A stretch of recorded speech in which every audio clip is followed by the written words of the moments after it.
Fellas, look at this dialogue. No, not this. This one.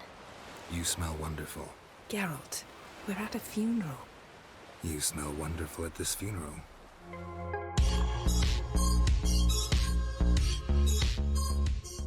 There's just something about the dialogue in The Witcher 3.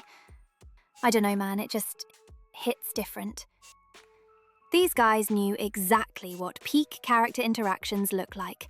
I mean, the way these writers craft conversations in this game is a massive reason why prime CD Projekt Red achieved god-tier status in the industry. Most RPGs treat dialogue like a delivery system. Someone walks up to you, dumps information, gives you a quest, move on, repeat. And don't get me wrong, for me, if the gameplay loop works, there's nothing wrong with some boring lines here and there. But the thing is, that's exactly what makes Witcher 3's world feel so alive. Even the most throwaway conversation is loaded with flavour, charisma, and does a lot to make us feel part of that universe. But hey, don't just take my word for it. Let's take a look at this specific scene right here. When a girl likes a Witcher, the Witcher says, "What'll you give me for killing a monster?" And she says, "Anything you want." So the Witcher says, "Heh heh heh, then you'll give me something you weren't expecting at all." And that's where little witches come from. Children? This dialogue is absolute gold because it does several things at the exact same time. First, it's filled with world building, casually dropping the concept of witches hunting monsters, and even bringing up the law of surprise, which is one of the most iconic elements of that universe's lore. Second, it creates immersion by showing you a completely ordinary interaction in that world, but filtered through the POV of a child who's just repeating something she probably overheard adults saying. See, technically, the little girl isn't wrong. This is how little witches are made. The only thing is, the dialogue conveniently leaves out the whole taking the kid away and subjecting them to a bunch of mutations part. So if you've never heard of the law of surprise, the conversation kind of tricks you into thinking little witches are made the old-fashioned way. And on top of all that, it does it in a way that is completely organic and genuinely funny, which gives the game and its characters an absurd amount of personality. And they do this all the time, while your average modern AAA studio usually has the personality of a cardboard box. But in Witcher, I mean, come on, just look at this incredibly simple line when you talk to a random merchant. Craft special order weapons too. Do politicians murder high-class prostitutes? Course. That's what I'm talking about, fellas. Personality. Think about it for a second. You, who played this game, how many memorable lines can you still recite off the top of your head right now? I bet a couple of them came to your mind immediately. For me, one that has been renting space free in my mind since 2015 is Johnny's legendary line. Soon as I woke, I went to empty my bowels. It's my favourite part of the day. Defecating to the sunrise, downright glorious. Here, boys, we see a man of culture. And you don't even need to look at the main characters to notice it. Even a damn troll delivers some of the best lines ever. Got a minute? Minute. But no minute got. But rocks got. Rocks want? Need I say anything more? Of course, peak writing of this level requires strong characters, and luckily for us, that's another thing CD Projekt Red absolutely nails. Generally, there are two types of protagonists in choice-based RPGs. You have the silent ones, which are usually designed to just act as a blank canvas for the player. You customize their look, their personality, and so on. Or you have the pre-established ones, like Geralt. He already has a deep history, a defined personality, core values, and pre-existing relationships. There's a valid argument that this somewhat limits the player's agency and the choices they can make. And okay, that's not entirely wrong. But in return, it allows Geralt to have so much more charisma and be an absurdly memorable character. Something that's simply impossible to achieve with a silent protagonist. Come on, who doesn't remember this one? Never took you for a poet. Oh, but I am one. Want to hear a limerick? Sure. Lambert, what a prick. Not bad. Now, as incredible as the dialogue is, it can't single-handedly carry a game. Otherwise, we'd just be watching a movie or something. Like every great RPG, The Witcher 3 is built upon countless quests. And this is where CD Projekt Red keeps showing exactly why this game is their prime.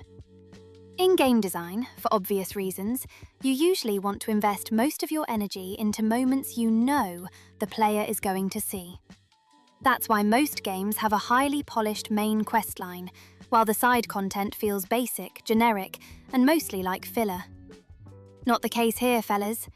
The amount of genuinely memorable side quests in The Witcher 3 is insane. You can feel they put just as much creativity into them as into the main story, if not more. The Possession Quest, where you have to decide whether to literally throw a baby into an oven, is actually a side quest. Can you believe that? A side quest. The oven! Throw him in the oven!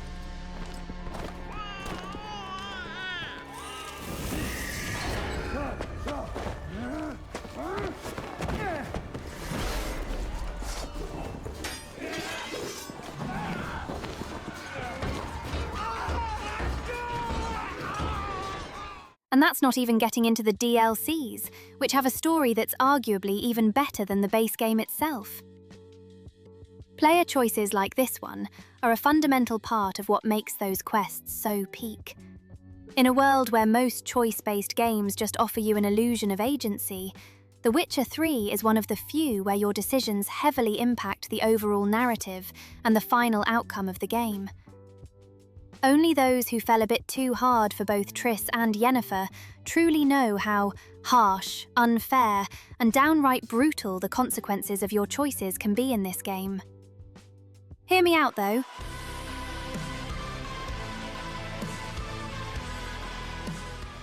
The way this world reacts to the player, combined with the sharp writing, that absolutely insane soundtrack,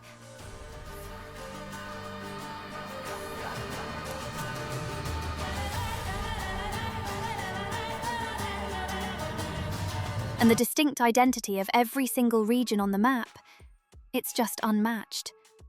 When you're riding through Velen, you can see and feel how completely miserable and war-torn that place is. Or on the other hand, when you step into Novigrad, you immediately understand why it's the biggest city on the continent. Boy, all of this creates such peak world building. Just listening to random NPCs on the streets shows you the sheer amount of dedication they poured into the tiniest details. I got my eye on you long ago. I was willing to give me right hand for.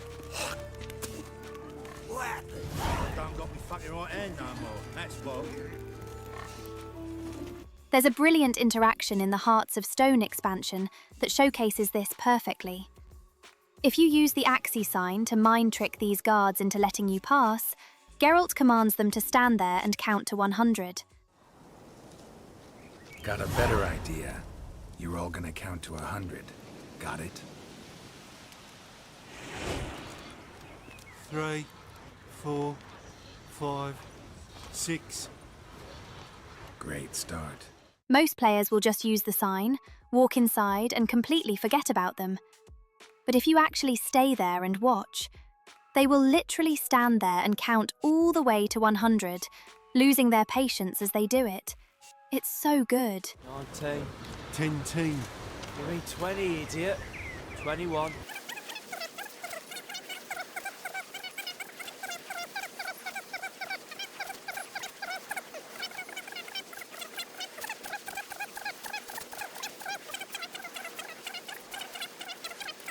Gads, 80 fucking 4, 80 fucking 5, 86. 87, 88. 89, 90, and 91, 92, 93, 94, 95. 96. 97. 98, 99, 100. 1 fucking 100. What now? No fucking clue, brother. Lippy fucker! Get him! At the time this video is going up, CD Projekt is working on the Songs of the Past expansion, which is releasing 12 years after the base game.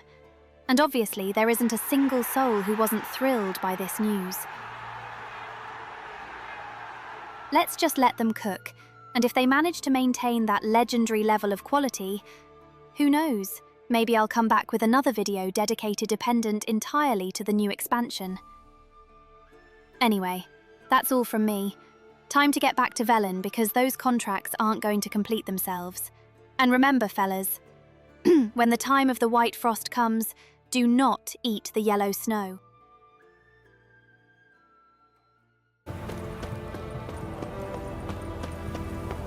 Help! Save me! I'm dying of poverty.